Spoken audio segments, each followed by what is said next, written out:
అయ్యండి ఇదిగో ఈ రోజైతే మాకు గురుబాల్ గారు అయితే మామిడిపళ్ళు ఇచ్చారు, మామిడికాయలు ఇచ్చారండి, పచ్చి మామిడికాయలు. ఎందుకంటే పులిహోర చేసుకుంటాం అడిగాము, తప్పకుండా మాకైతే ఇచ్చారు.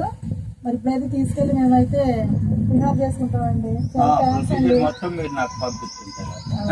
చాలా థ్యాంక్స్ అండి మీకు. వేసవి కాలంలో సరదాగా హాయిగా ఆహ్లాదంగా గడపాలి అంటే ఈ ఎండ వేడిమి తాపం పరితపింప చేస్తూ ఉన్నటువంటి వేళల్లో ఉపశమనానికి కొన్ని ఆహారాలు తీసుకోవాలి. అందులో ప్రధానమైనటువంటి దినుసు ఈ కాలంలో వచ్చేటువంటిది మామిడికాయ. ఈ మామిడికాయ రసంగా తీసుకున్నా, పులిహోరగా తీసుకున్నా, పచ్చడిగా తీసుకున్నా, ఎలా అయినా ఆహారంగా కనుక తీసుకుంటే అది లోపల ఉండేటువంటి ఆమ్లాలను పెంచి ఆహ్లాదాన్ని, ఉత్తేజాన్ని ఉప్పొంగ చేస్తుంది. ఉంటామది. మామిడికాయలు తీసుకుని అయితే లోనికి వెళ్ళిపోతున్నామండి. గురుబాల్ గారు అయితే మామిడికాయలు ఇచ్చారు, చక్క పులిహోర చేసుకోండి అని చెప్పి ఇప్పుడైతే చేసుకుంటామండి. మొరటి ఇది ఇక్కడ పువ్వులు పోద్దాం.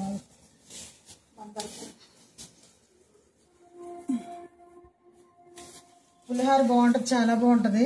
మామిడికాయ పులిహోర అయితే అంత బాగుంటుందో అందుకని చెప్పేసి మరి తీసుకున్నాం. ఇదిగోండి చూడండి, ఇక్కడ ఫ్రూట్ వచ్చింది. ఫ్రూట్ ఇది ఫ్యాషన్ ఫ్రూట్ వచ్చేసింది. ఇప్పుడే ఎండలో ఎంత బయట ఎంత ఎండ ఉందో ఇక్కడికి వస్తే చెట్ల కింద చాలా నీడగా చాలా బాగుంది. వెళ్ళిపోయి చక్కగా పులిహోర అయితే చేస్తాను. మామిడికాయ పులిహోర చాలా బాగుంటుంది, చూసేయండి. మరి మామిడికాయలు అయితే తీసుకొచ్చాను కదండి. గురుపాల్ గారు అయితే 2 మామిడికాయలు ఇచ్చారు. ఆ మామిడికాయలతో నేనైతే ఇప్పుడు ఇంట్లో పులిహోర అయితే చేస్తున్నానండి. ఇదిగో మరి 2 కాయలు కూడా చక్కగా మరి ఈ విధంగా అయితే తురుము చేసుకున్నాను. మరి బాగా చెక్కేసి కాయ చక్కగా తురుము అయితే తీసాను. ఈ విధంగా మరి ఇదిగోండి. తర్వాత వేరుశనగుళ్ళు, తర్వాత శనగపప్పు, మినపప్పు, ఆవాలు కలిపి ఇదిగో గిన్నె వేసాను. ఇదిగోండి మిరపకాయలు, పచ్చిమిరకాయలు ఏమో ఇదిగో మధ్యలో ఘాటు వేసుకుని ఈ విధంగా అయితే నేను పెట్టుకున్నానండి.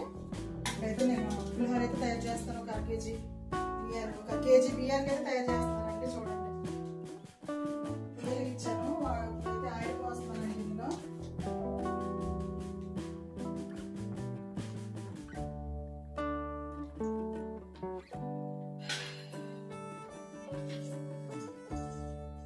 ఆయిల్ అయితే కాగిందండి. ఇదైతే ఆయిల్ పాలకి మరి మామిడికాయ పులిహోర చాలా బాగుంటుందండి. పిల్లలు కూడా చాలా ఇష్టంగా అయితే మా ఇంట్లో తింటారు.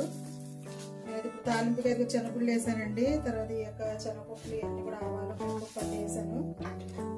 తర్వాత ఎగుతా ఉండగా నీళ్ళు మిరపకాయలు, తర్వాత పచ్చిమిరపకాయలు వేసి అయితే బాగా వేయించుకుందామండి. వేసేది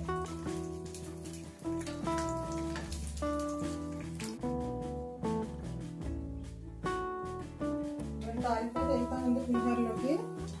కొంచెం కరివేపాకు వేస్తున్నారండి. పచ్చి కరివేపాకు చాలా బాగుంటుందండి.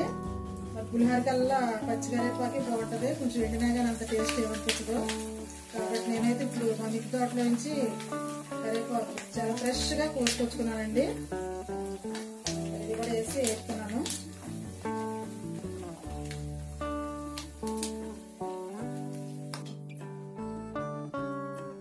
తాలింపు అయితే ఇదిగోండి సరే వేగిపోయింది. ఇంకా కొంచెం వేగాలి లోపు అయితే మనం ఇదిగోండి మామిడికాయ తురుము అయితే వేస్తున్నాను.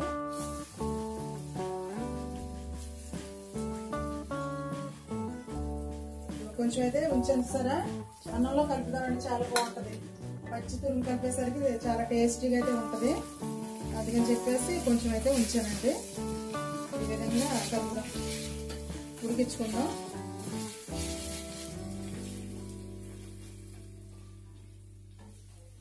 ఇదిగోండి చక్కగా తురుము కూడా బాగా ఉడికింది. ఇవన్నీ కలిపి ఉడుకుతా ఉన్నాయి, చక్కగా ఉడికిపోయినట్టే. ఇప్పుడైతే నేను ఏం చేస్తానంటే కొంచెం మీడియం ఫ్లేమ్లో పెట్టుకుని స్టవ్ ఇప్పుడైతే కొంచెం పసుపును ఉప్పు వేస్తానండి, సాల్ట్.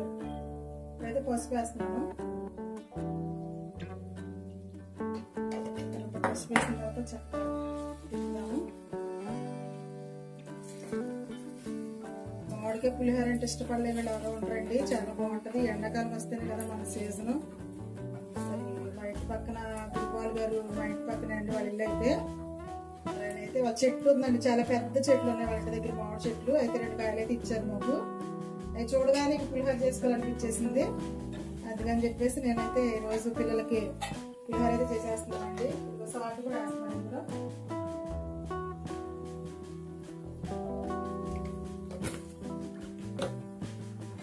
ఈ విధంగా అయితే నేను పులిహోర తాలింపు అయితే రెడీ చేసేసాను.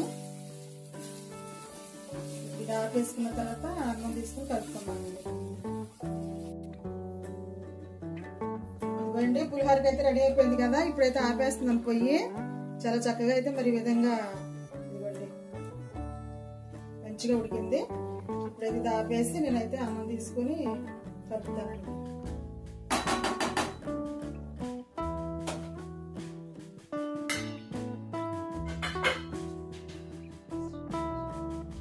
అన్నం అయితే రైస్ కుక్కర్లో పెట్టేసి వండాను. పోపు అయితే రెడీ చేసుకున్నాను కదా పులిహోరకి. ఇప్పుడైతే అన్నం తీసుకుంటున్నాను. చాలా చక్కగా అంటే వచ్చిందమ్మ. ఇప్పుడైతే అన్నం తీసుకుని అప్పుడైతే కలుపుతాను.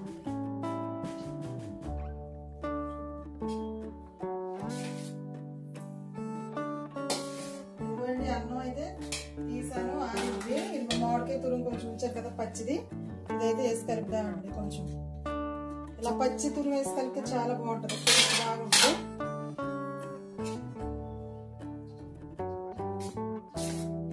తర్వాత ఇది ఇప్పుడైతే తాలింపు కూడా వేసి కలుపుతానండి. సింపుల్ గా ఈజీగా తయారు చేసుకోవచ్చు. మామిడికాయ ప్రతి ఒక్కరు కూడా ఎండాకాలం ఇప్పుడే దొరుకుతాయి కాబట్టి ట్రై చేయండి. ఇవైతే పోపు కూడా వేసేస్తున్నాను.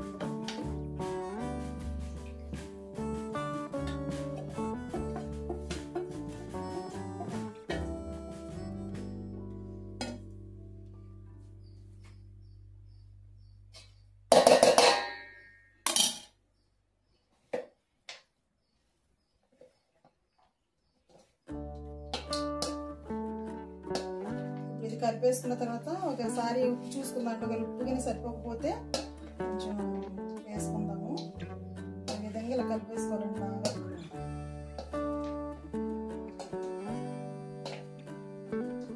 ఇవన్నీ కలుపుతున్నాను. చేయి పెడదాం.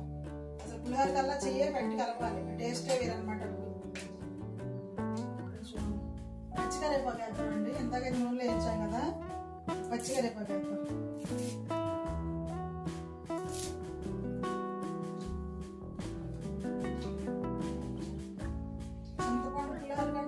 బాగుంటుందండి మామిడికాయ పులిహోర చక్కగా చేసుకుంటే.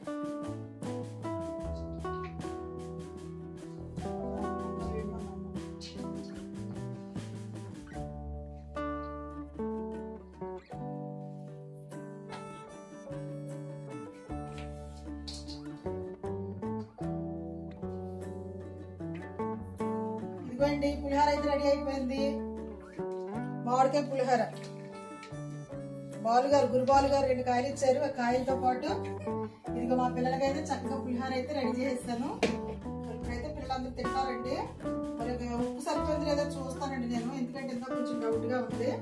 అందుకని ఒకసారి అయితే చూస్తాను. చూసి చాలా మంది ఇప్పుడు కలుపుకోవచ్చు. బాగుంటుంది, సాల్ట్ కలుపుకోవాలి.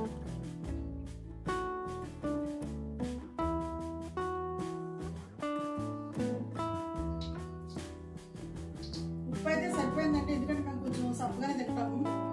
అందుకని చెప్పేసి ఉప్పు అయితే మాకు సరిపోయింది. ఒకవేళ ఎక్కువ తినేవాళ్ళు సరిపోకపోతే మాత్రం ఇప్పుడు కలుపుకోవచ్చు. చక్కగా సాల్ట్ అయితే కలుపుకుంటే సరిపోతుందండి. చూసారు ఎంత బాగుందో.